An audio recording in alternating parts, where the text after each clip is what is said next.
This Ramadan is not just another chapter in your life. It is a turning point. It is a moment your soul will remember long after your body forgets the hunger, long after your routine returns to normal, long after the nights of Taraweeh quietly pass into memory. Because most people think change happens suddenly. They think one emotional moment changes everything. But Allah does not change you through moments. He changes you through repeated obedience. And Ramadan is a month filled with repeated obedience. Every morning you wake up for suhoor. When your body wants sleep, your direction shifts. Every day you feel hunger, but refuse to feed it for the sake of Allah. Your direction shifts. Every night you stand in prayer while the world sleeps. Your direction shifts.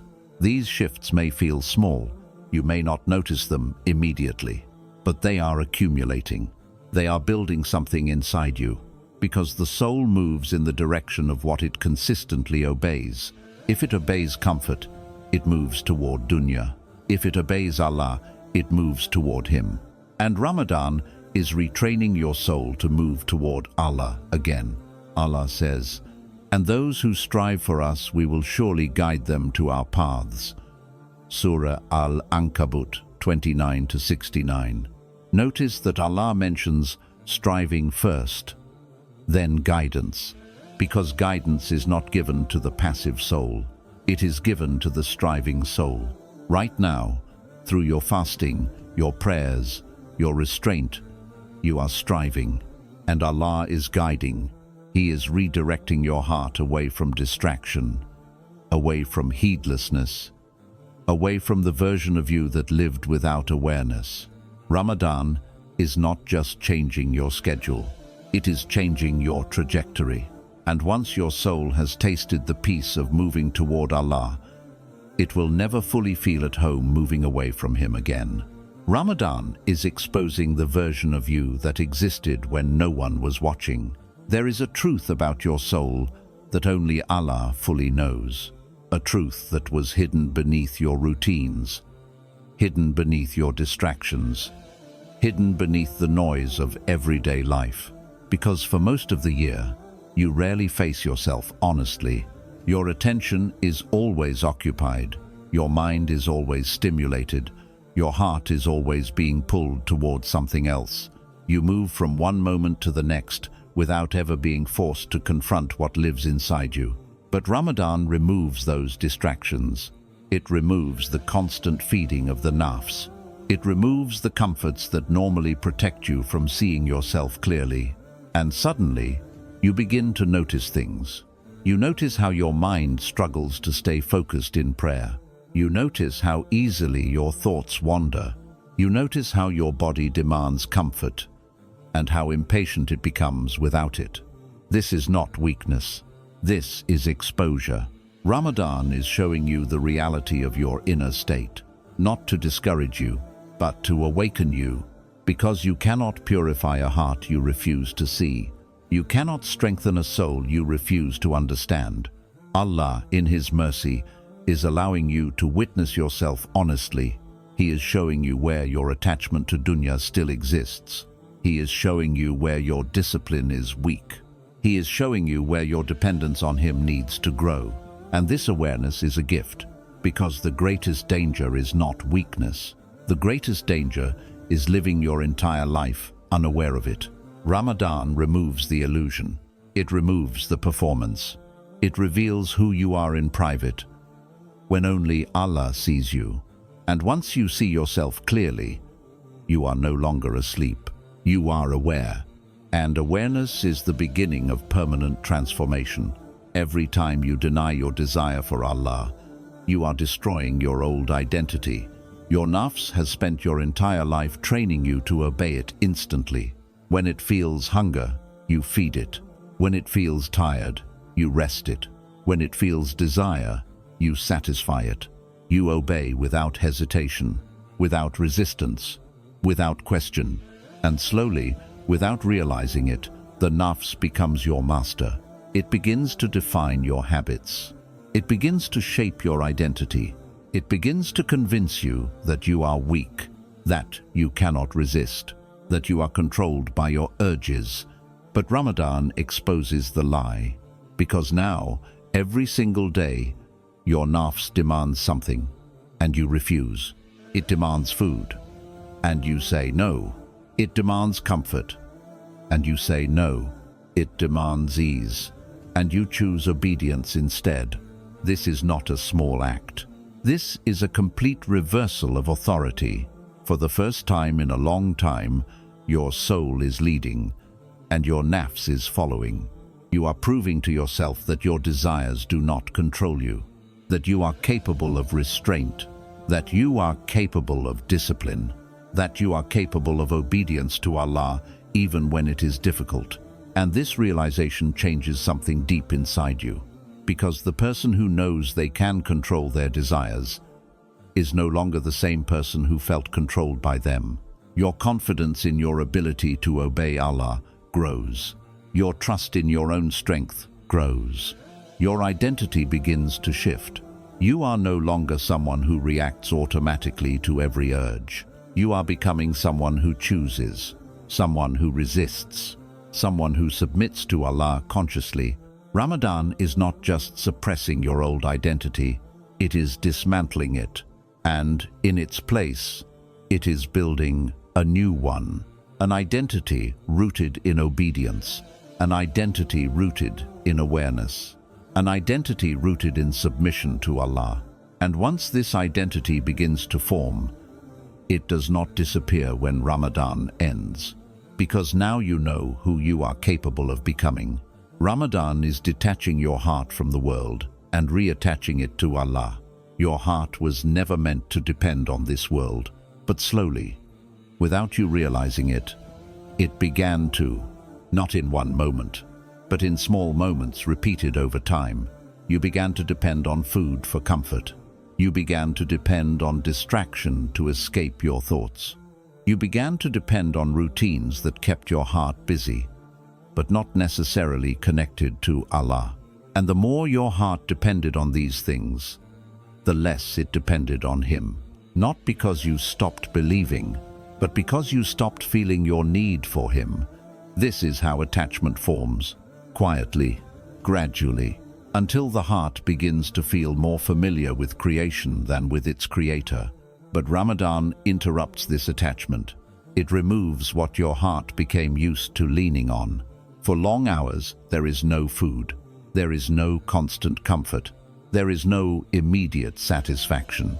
And at first, this emptiness feels uncomfortable. Your body feels it. Your mind feels it. Your heart feels it. But then something begins to change. In that emptiness, your heart begins to search. It begins to look for something to hold on to, and it finds Allah. It finds Him in sujood, when your forehead touches the ground and your heart feels a peace the world never gave you. It finds Him in the quiet recitation of Quran, when His words speak directly into your chest. It finds Him in dua, when you realize He has been listening to you all along. Allah says, "And remember your Lord within yourself in humility and in fear, without being apparent in speech in the mornings and the evenings. And do not be among the heedless." Surah Al-Araf 7-205. Ramadan removes the noise so you can hear Him again. It removes the distractions so you can feel Him again. And once your heart reconnects with Allah directly, the world begins to lose its control over you, because you realize something powerful. You realize that peace was never in what you consumed. It was always in who you remembered. Ramadan is not just emptying your stomach. It is emptying your heart of false dependencies, so it can be filled with the only dependency that was always meant to remain. Ramadan is breaking the version of you that was comfortable living far from Allah. Distance from Allah does not feel dangerous when it happens slowly. It feels normal. It feels manageable. It feels like something you can fix later. You still believe. You still identify as a believer, but your actions begin to drift. Your prayers become less consistent. Your dua becomes less frequent. Your awareness of Allah becomes less present. And eventually, distance becomes your default state. Not because you chose to abandon Allah, but because you became comfortable without actively returning to Him. This is the most dangerous place for the soul, because the heart was not created to live in distance from its Creator. And when it does, it begins to feel empty, restless, unsettled. But Ramadan breaks that comfort. It forces you to face Allah again, not once, but repeatedly. Every fast reminds you of Him. Every prayer brings you back to Him. Every moment of restraint makes you aware of Him. You can no longer live unconsciously. You can no longer ignore your relationship with Him, because Ramadan places Allah at the center of your daily existence. And slowly, your heart begins to soften again. You begin to feel sincerity again. You begin to feel humility again. You begin to feel your need for Him again. Allah says, "Say, O my servants who have transgressed against themselves, do not despair of the mercy of Allah. Indeed, Allah forgives all sins." Surah Az-Zumar 39-53. This is what Ramadan is showing you. It is showing you that no matter how far you drifted, the door was never closed. It is showing you that returning is always possible. But more importantly, it is breaking the version of you that was comfortable staying away. Because once your heart tastes closeness again, distance no longer feels safe. It no longer feels acceptable. It no longer feels like home. Ramadan is not just bringing you closer to Allah, it is making it harder for you to ever live comfortably without Him again. Ramadan is proving that you were never as weak as your nafs made you believe. Before Ramadan, there were things about yourself you quietly believed. You believed you were weak. You believed you could not control certain habits. You believed that once your desires spoke, you had no choice but to obey. It felt automatic. It felt inevitable. When your nafs wanted comfort, you gave it comfort. When it wanted distraction, you gave it distraction. When it wanted ease, you avoided difficulty. Not because you loved disobedience, but because you doubted your strength. You doubted your ability to resist. You doubted your ability to choose Allah over yourself. But Ramadan is exposing the truth. Right now, you are doing what once felt impossible. You are hungry, but you are not eating. You are thirsty, but you are not drinking. You are tired, but you are still standing in prayer. No one is physically stopping you. No one is forcing you. You could break your fast in secret, and no human being would know. But you do not, because your soul is stronger than your nafs, because your love for Allah is stronger than your desire for comfort, because your awareness of Him is stronger than your attachment to ease.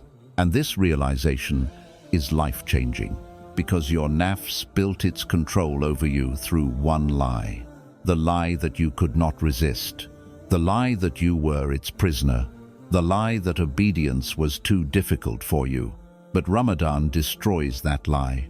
It proves that you were never powerless. It proves that you were never trapped. It proves that you were always capable of discipline, always capable of restraint, always capable of choosing Allah. Allah says in the Quran, "But as for he who feared the position of his Lord and restrained the soul from its desires, then indeed paradise will be his refuge." Surah An-Nazi'at 79-41. Notice what Allah honors: not perfection, restraint, the act of resisting your own soul for His sake. And right now, that is exactly what you are doing. You are restraining yourself. You are proving your sincerity. You are proving your strength. Ramadan is not giving you strength. It is revealing the strength Allah already placed inside you. And once you realize that your nafs is not your master, everything changes. Because now you know something you did not know before. You are not controlled. You are capable of control. You are capable of obedience. You are capable of becoming someone your past self never thought possible. Ramadan is not just testing you. It is revealing who you truly are. Ramadan is writing a version of you that must exist long after this month ends. There is something happening inside you right now that is bigger than this month, something deeper than hunger, something more permanent than a temporary routine. Ramadan is writing a new version of you, not on paper, but inside your soul, because every fast you completed proved something to your heart. Every prayer you stood in proved something to your identity. Every moment you resisted yourself proved something to your relationship with Allah. You are not the same person who entered this month, even if you cannot fully see it yet, because change at the soul level does not always feel loud. It feels quiet, subtle, but permanent. You are becoming someone who knows they can obey Allah, someone who knows they can return to Him, someone who knows they are not a prisoner of their past habits. And this is exactly what Ramadan was meant to do. Allah says, perhaps you hate something while it is good for you, and perhaps you love something while it is bad for you, and Allah knows while you do not know. Surah Al-Baqarah 2-216. Ramadan may have felt difficult at times. There were days your body felt weak. There were nights your energy felt low. There were moments when your nafs whispered to you to give less. But you continued. You showed up. You obeyed. And in doing so, you proved something to Allah. And you proved something to yourself. You proved that your heart is still alive. You proved that your soul is still capable of returning. You proved that no matter how far you drifted before, you were never beyond transformation. And now Ramadan is nearing its end. The nights will stop. The routine will change. The world will go back to its distractions. But the real test is not what you did during Ramadan. The real test is who you became because of it. Because Ramadan was never meant to stay forever. It was meant to build someone who would continue after it leaves. Someone who prays even when it is not easy. Someone who remembers Allah even when the world becomes loud again. Someone who does not return to being spiritually asleep. This is the version of you Ramadan was writing. The question now is whether you will protect it. Because Ramadan does not end your transformation, it reveals it. And what Allah helped you become, you were never meant to abandon.